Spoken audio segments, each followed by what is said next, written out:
Welcome to Rants TV. Hi guys, nandito po tayo ngayon sa Pasig River Esplanade, Intramuros, Manila. Please samahan niyo po ako mag-update dito sa kabubukas lang po muli sa napakaganda at world class na pasyalan at libreng-libre pa po handog ng PBBM admin para sa bayan. Grabe, sobrang ganda na po talaga, ang laki po ng pinagbago after the rehabilitation. Tingnan nyo naman po. Ito po yung update natin today, January 29, 2026.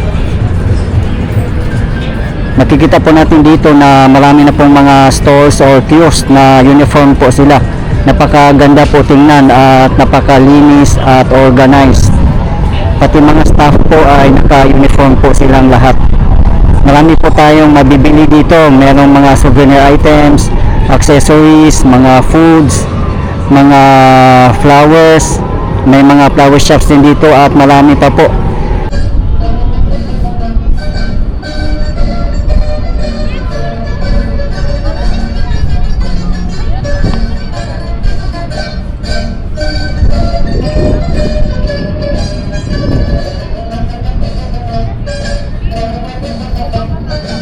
Makikita nga natin dito na marami na pong mga bagong kiosk or stores at uniform na po sila lahat, pati mga staff naka-uniform din po sila.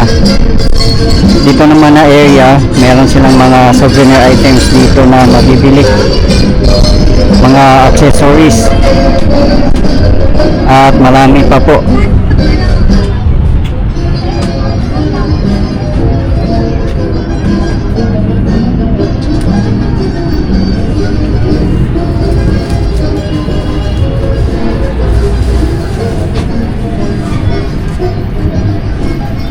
Yan naman po sa tapat natin ay Binondo.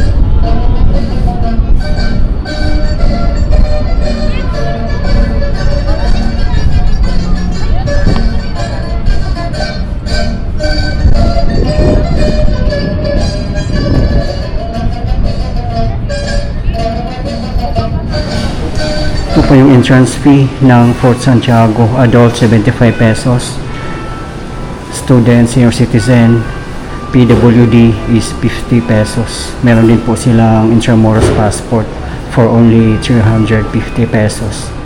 So para sa 350 na ticket, ang pupuntahan nyo po ay Fort Santiago, Museo de Intramuros, Centro de Turismo Intramuros, Casa Manila Museum, Baluarte de San Diego, and Manila Hotel Heritage Museum for only 350 pesos. Ayan guys, kung gusto nyo pumasok ng Fort Santiago, meron na po tayo napakagandang ticket booth dito.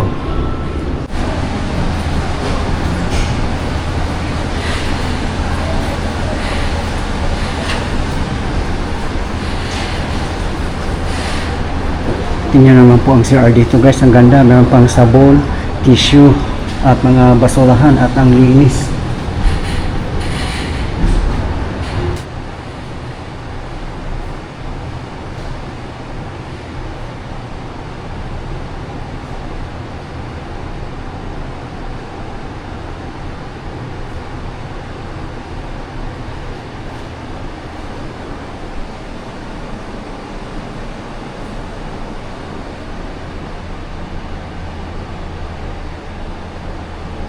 Ganda mag-CR dito guys, aircon pa at ang linis. Ayan po oh. Yan, meron pa silang bidet. Kaya wala pong problema kung gusto niyo pong mag-CR.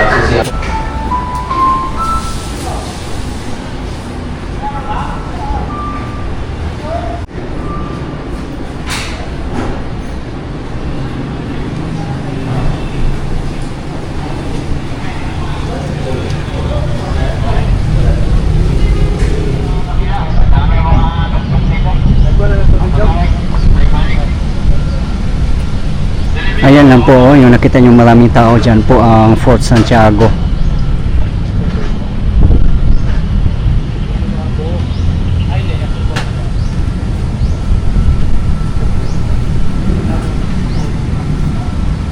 Dyan lang po ang ticket booth.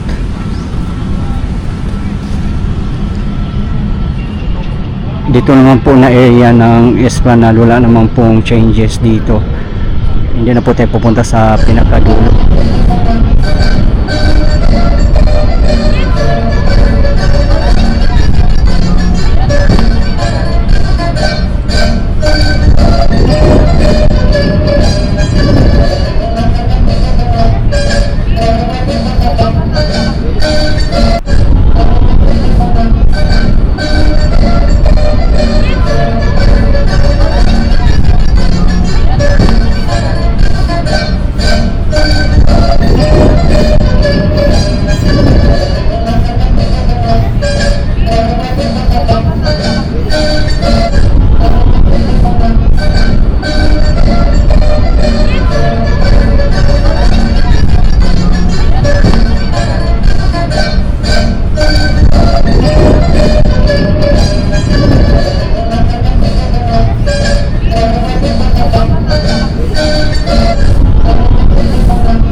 Ayan guys, oh, makikita po natin dito kahit saan may mga basurahan na. Ayan, recyclable, compostable, disposable. At meron din signage dito na Playgo, clean as you go. Panatilihing malinis ang Intramuros. At may caution din dito, please do not sit on the balustrade. Kasi sabi ng guard dito may nalaglag daw po. At syempre pangit naman po tingnan kung uupuan po yung mga balustrade dito. At para na rin po sa ating safety. Kung may mga dala po kayong mga bata na maliliit, kailangan bantay sarado po. Kasi delikado po, baka tumalon po dito sa ilog. Malalim daw po ito.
Kahit dito rin po, yan, kahit saan po makikita natin ang mga basurahan at merong Playgo or clean as you go.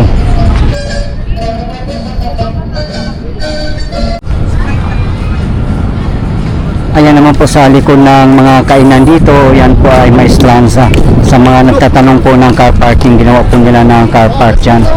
Kahit mga motorcycle po, pwede kayong mag-park dyan. Siyempre may bayad po.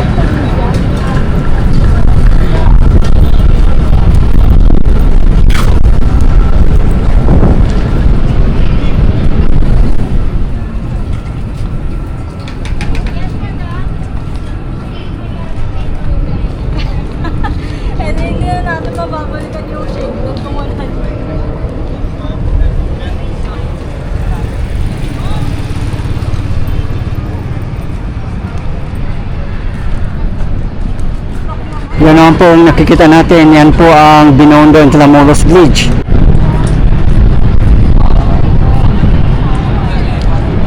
Ang pinakadulo po nito, yan po ang Fort Santiago. Doon po tayo galing kanina. Ayan, sinita naman po ng guard kasi bawal nga po umupo sa mga balustrade para din po sa ating safety. Yan, kahit saan guys, may makikita po kayong mga signage na play go or clean as you go. At marami din po mga basurahan kahit saan po makikita po natin. Kaya wala po tayong reason para magkalat po dito or kung saan man.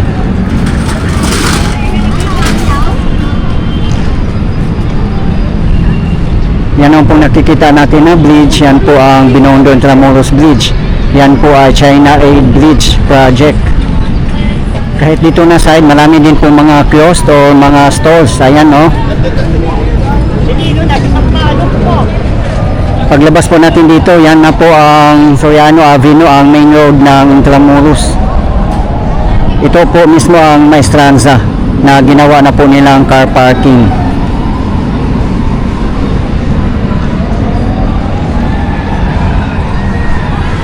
Yan, may flower shop din po dito, mga accessories, pasalubong market, and many more.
Ayan naman po ang China-Philippines Friendship Monument.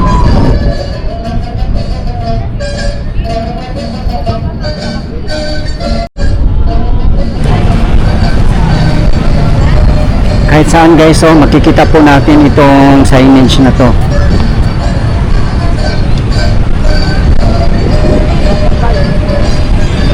Dito naman po tayo ngayon sa Plaza Mexico. Ayan, ang ganda na po ng mga landscape dito, bagong-bago po.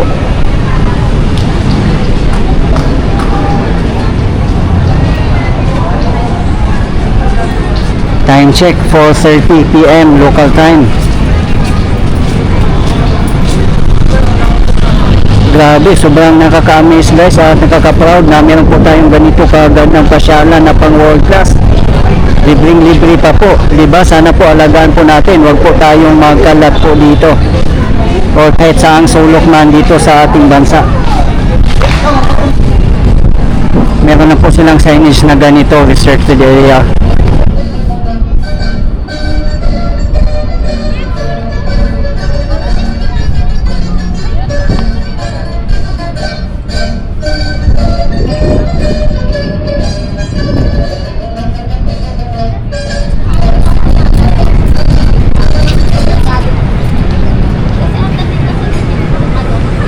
Grabe, ang ganda na po dito. Sobra. Ayan naman po sa likod na building, yan po ang ongoing restoration ng Intendencia building. Yan.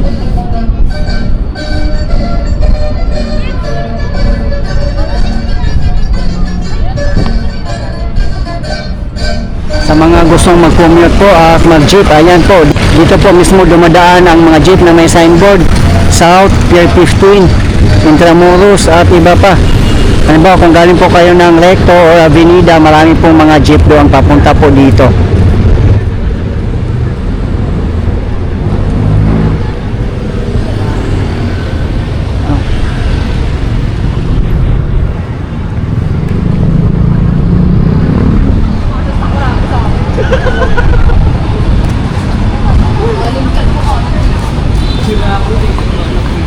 Punta naman po tayo sa phase 2. Dito pa rin po sa Intramuros.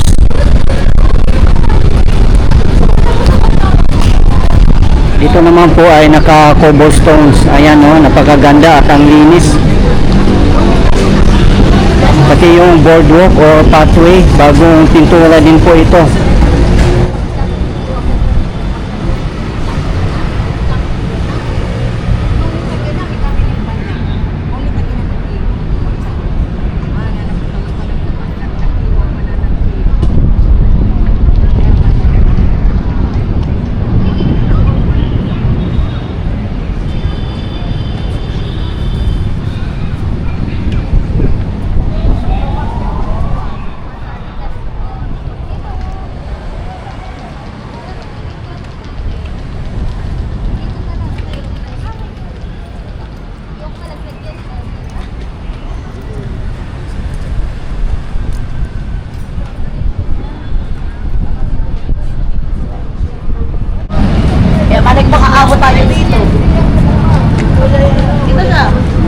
Dito tayo aakyat sa viewing deck.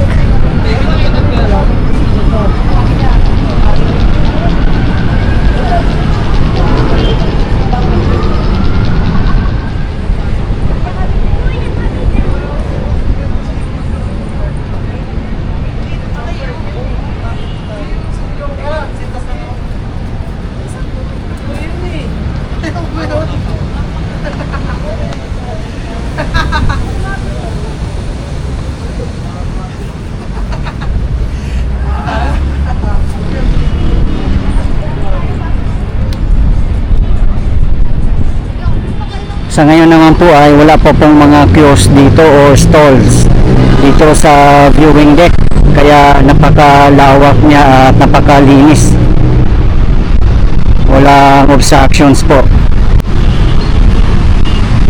Abangan na lang po natin guys kung magkakaroon pa po ba dito ng mga stalls or kiosk, pero mas maganda yung ganito lang guys, no? Ayan, no?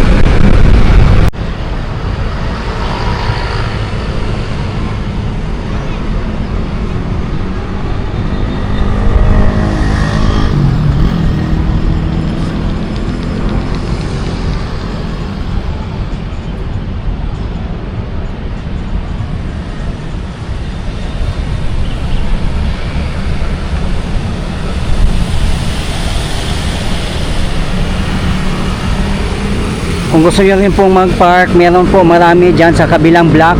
Yan po ang Magallanes Drive.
Sa mga hindi po nakakaalam, ang Pasig River Esplanade ay project po ito ng PBBM admin para po sa bayan, sa pangunguna ng ating mahal na First Lady Liza Araneta Marcos.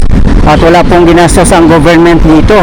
Ang pinanggastos po sa pagpapagawa dito at pagpapaganda ay galing po sa private sectors or private individuals para po mabuo ang project na Pasig River Esplanade.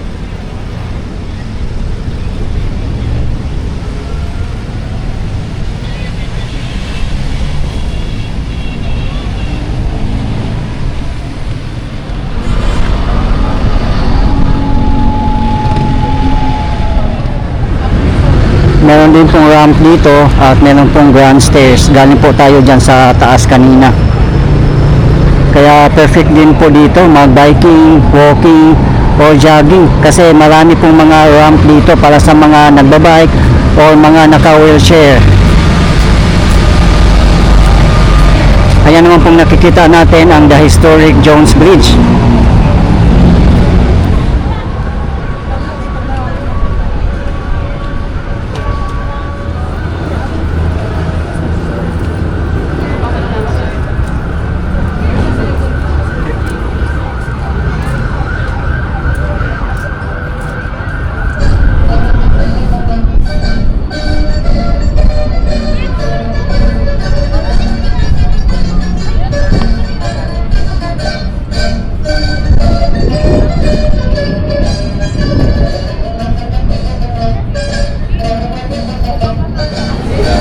Ayan na po ang grand entrance ng phase 2. Yung water fountain naman po dito ay hindi pa po gumagana. Mamayang gabi pa po ito.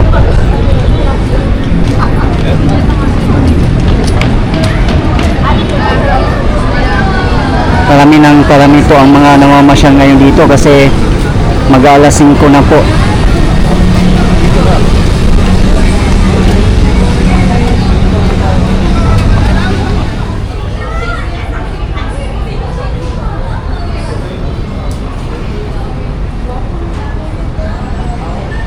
Nandito pa rin po yung Love Block. Ayan po. Yung mga kainan dito, nandito pa rin naman po sila.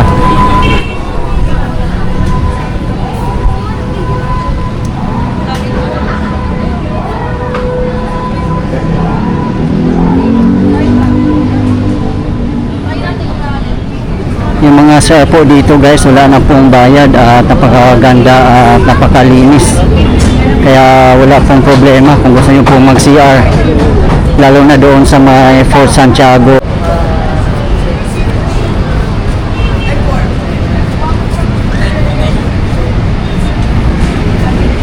Dito lang po ang CR ng pambabae at panlalaki. Wala na pong bayad ngayon kasi dati meron pong bayad eh. Guys, sabihin yung diretso, bakla.